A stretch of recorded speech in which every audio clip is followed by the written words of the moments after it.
Gentlemen, good afternoon. On behalf of Neil and Theresa, I am pleased to welcome you and thank you for coming today to share this very important and special occasion. You will also be taking part in today's ceremony by listening to and witnessing the legal declarations that must be made by the couple. They have declared themselves free to marry one another, and at that moment of the marriage itself, they will give their consent, thus binding themselves to be husband and wife. And now, in the presence of your three witnesses, I will be asking for your consent.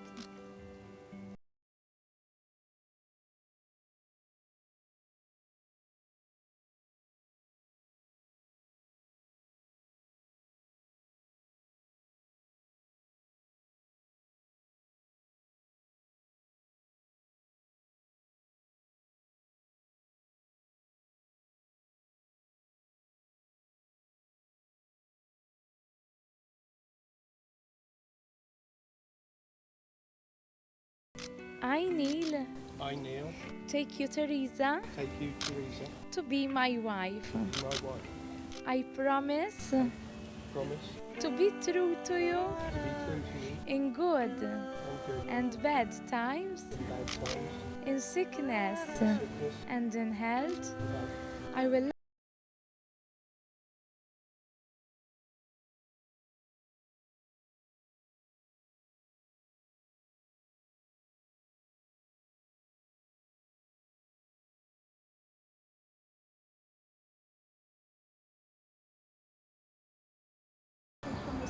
to be true to you in good and bad times, in sickness and in health.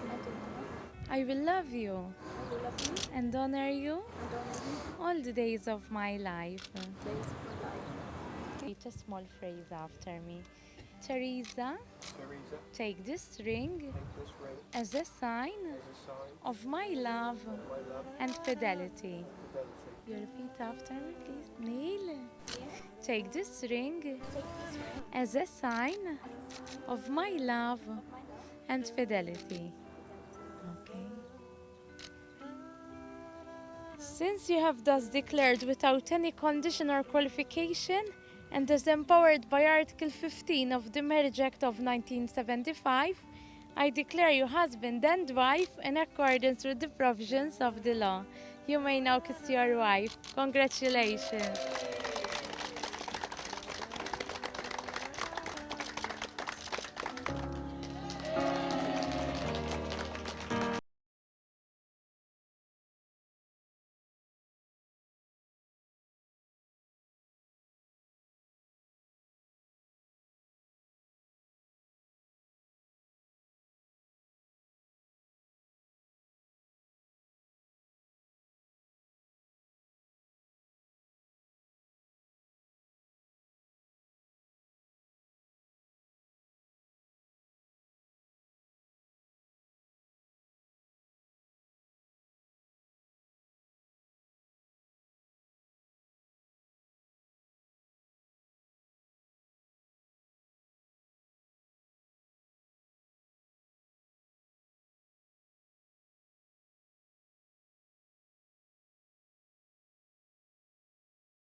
I'd like to say thank you for you all for coming to share this special occasion with us, and also thank Theresa and Neil for selecting a wonderful venue.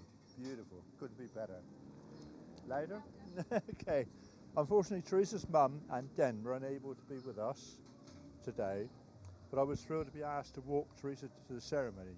I'm sure you will agree with me, she looks beautiful, and they make a wonderful couple. Yeah.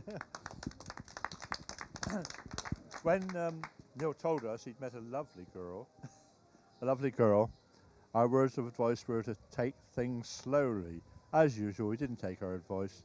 On speaking to Theresa's friends more recently, we've heard that she was told the same thing. Oh, louder.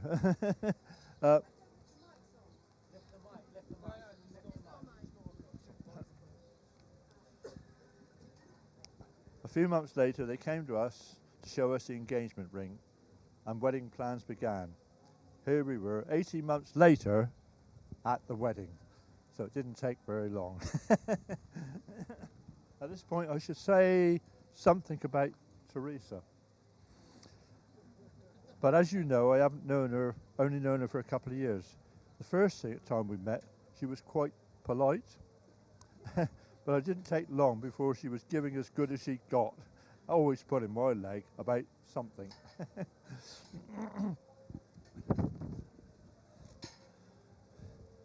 When they moved to their new home, which had a garden, she became a student of mine, and the veggie plot became the centre of attraction, centre of conversation rather. Oh, the cats and dogs enjoyed it too.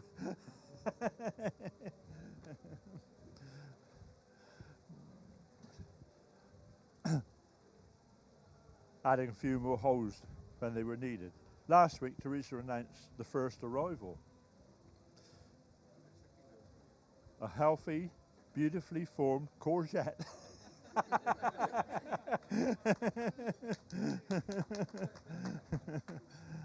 From the plot, there will be many more.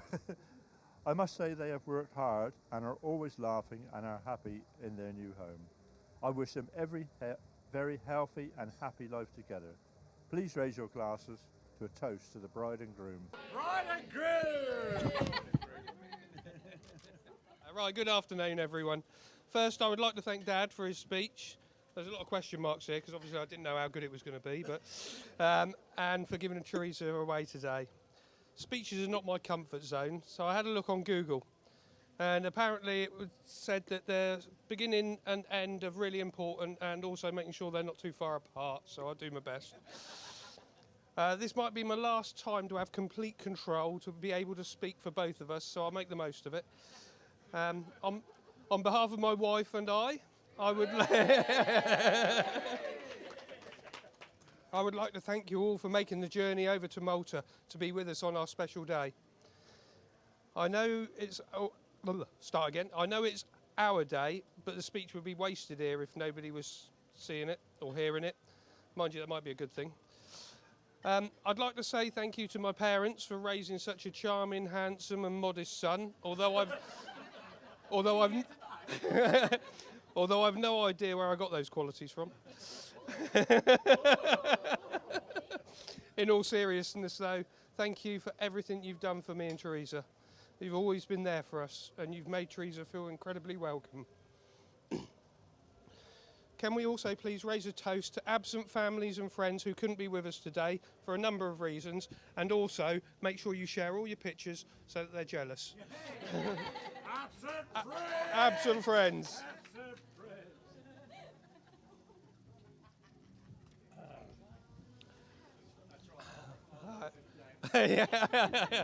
friends! Right. I'd like to thank Curtis and Kevin for being my best men. However, I haven't heard the speech yet, so I reserve the right to change my mind on that one. Now, Google said speak about the time that we met. Now, that's also a little hazy, as we both had a drink or two, or three, or four. And then some of you were there, yes, yeah.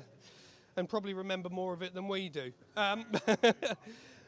But yeah, there was a bit of eye contact, and then on one of my infrequent trips to the bar, I got ambushed, dragged onto the dance floor, and shortly after kissed. And that changed my life forever. Nearly at the point now where I pass you over to my best man, who may be one of my ex-friends soon. But first, to quote one of my favourite artists, I'll be taking my time, spending my life, falling deeper in love with you.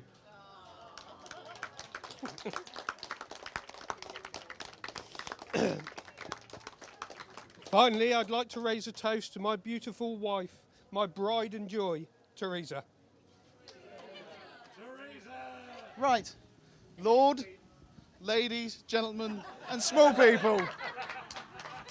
Had to get that one in. For those of you who are wondering who I am, I'm Kevin. And along with Curtis over there, we are the best men. Sounds a bit Men in Black, but just go with it. And I will also apologise for how much I read, but there's a lot here to remember. It's hot, so bit impromptu, but just need a little because that is so out of character. Good for you, Theresa. Right. First of all, a huge thank you for you all coming. I think the bride and groom appreciate the effort everybody's made, and yeah, what a great afternoon. And also, turning up in the taxi this afternoon and seeing this venue, it was just like, oh yeah, he's just about trumped it. Yeah, okay. I think that was the first thing I said as well, wasn't it? Yeah. Thank you for a few thank yous as well. So thank you for you lot. Thank you for the caterers. I think you'll all agree, done a fantastic job.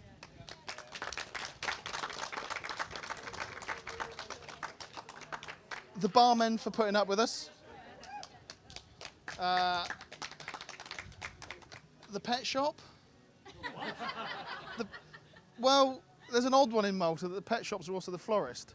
So the pet shop supplied the flowers, which I still can't get my head round, but yeah, let's go with it. And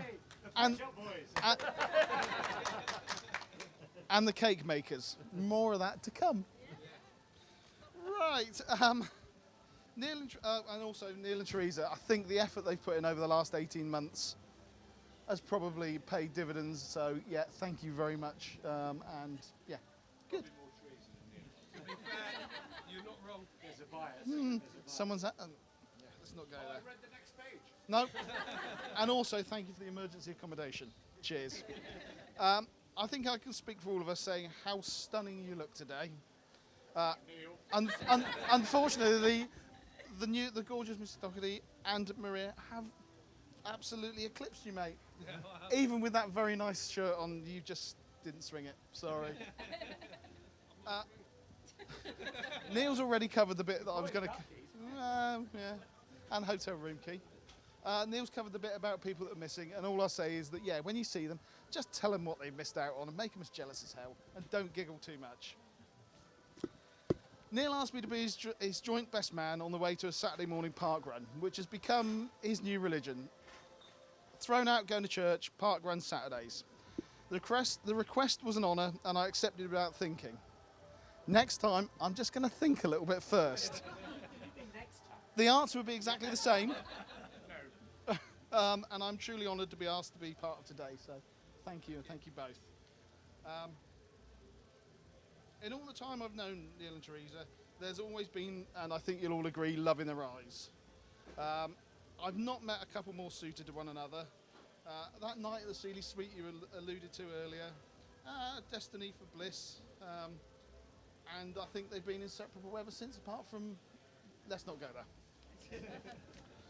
The looks and smiles that you share are noticed by everyone. You might not think they are, but we do, we notice them, we see them.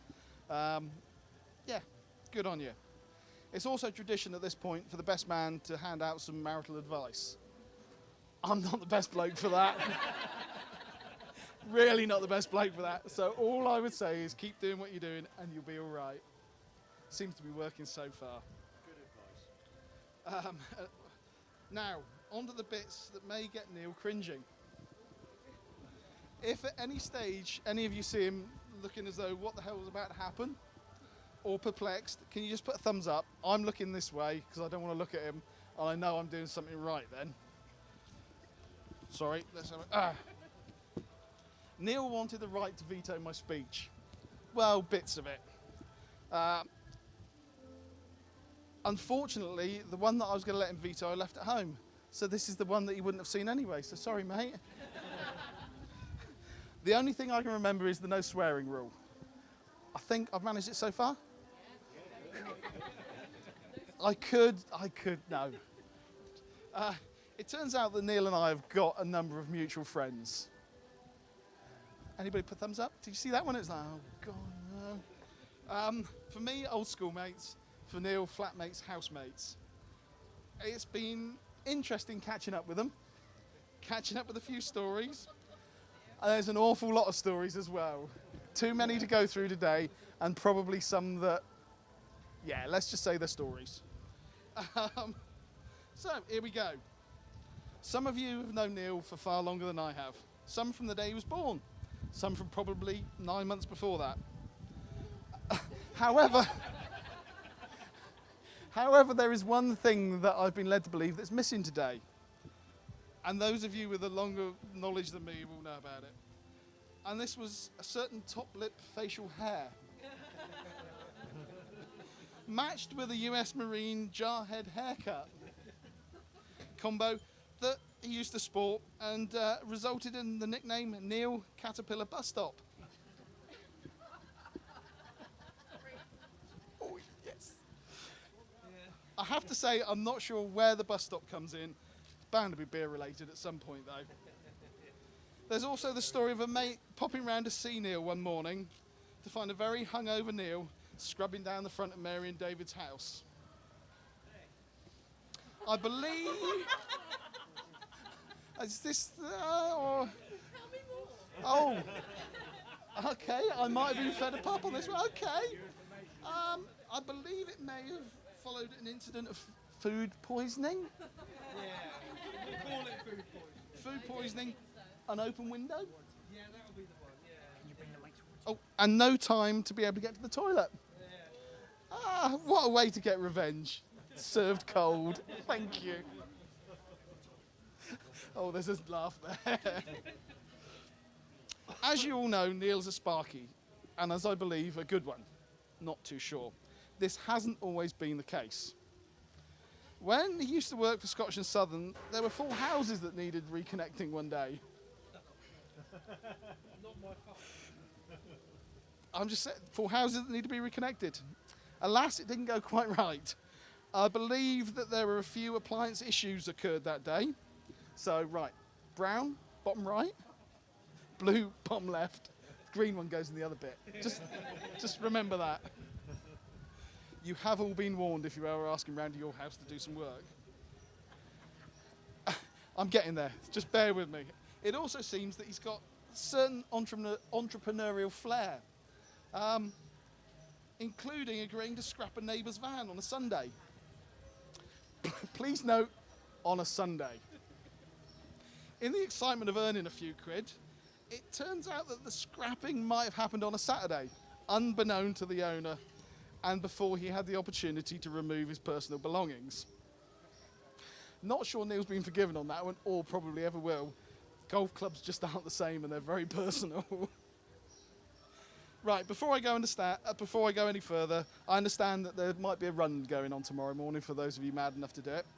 It's hot, so what do you need to do? Hydrate, come on. Oh. Now coming up more up to date. All I have to say is cake. Who do we know that has cake issues? I don't think so. The battle to get into his suit has been won, and respect is due, so good on you on that one. However, there have been allowable cake days along the way. On visiting Neil and Theresa one morning, there was about a third of a cake sat on the worktop.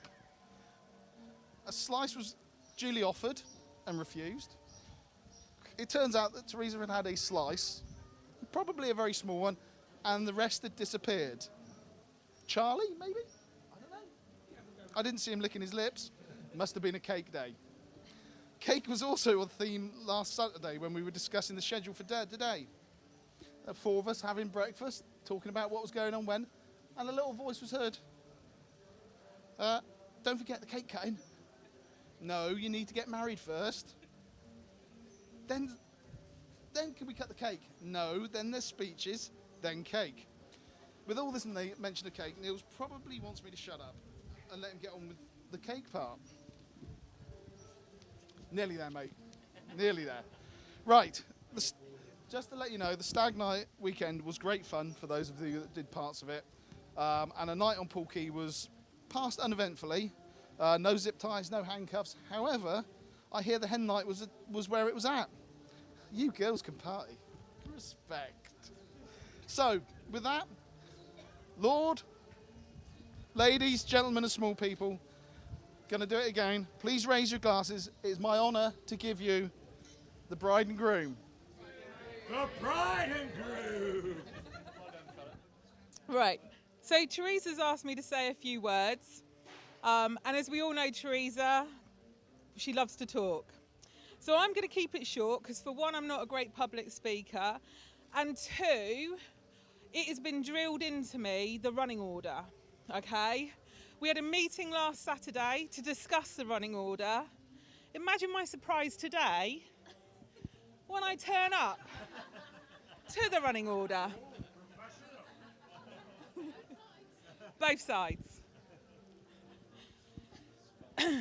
Now, like most of the things that have been said about Theresa, most of my stories with Theresa involves cake. Actually, three main topics: running, cake and shopping. Something that over the years we've made into a pretty good art of combining all three. It's taken us to Florida, Mexico, New York, all over. Brighton, spent 2 hours in a shoe shop. Somebody thought Theresa worked in there. Our friend that was with us came out and said, "Do you think I've made a rash decision over these running shoes?" Then denied us another bit of cake. We're still friends with her. However, deciding to run a marathon will give us some great memories and certainly cemented our friendship. All that training and all that cake, I just stopped after running a marathon and I now just go for the cake. I think you'd all agree, as soon as you meet Theresa, she makes you smile. You can't help but get carried away with her outgoing nature, and I'm really proud to call her as my best friend. Neil, thank you for making tea very happy, but also not for being that axe-murdering weirdo that I forewarned her on that Sunday about.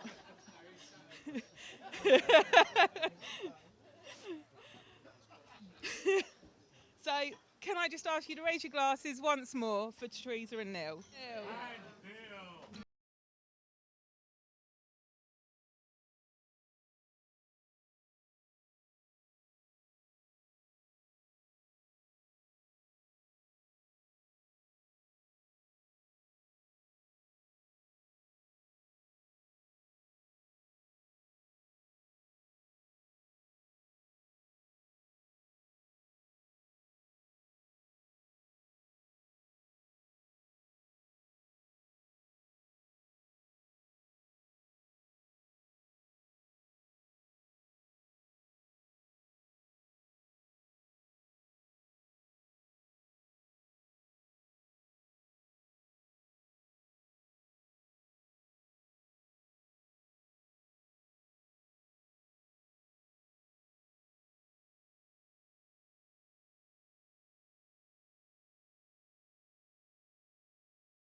apart.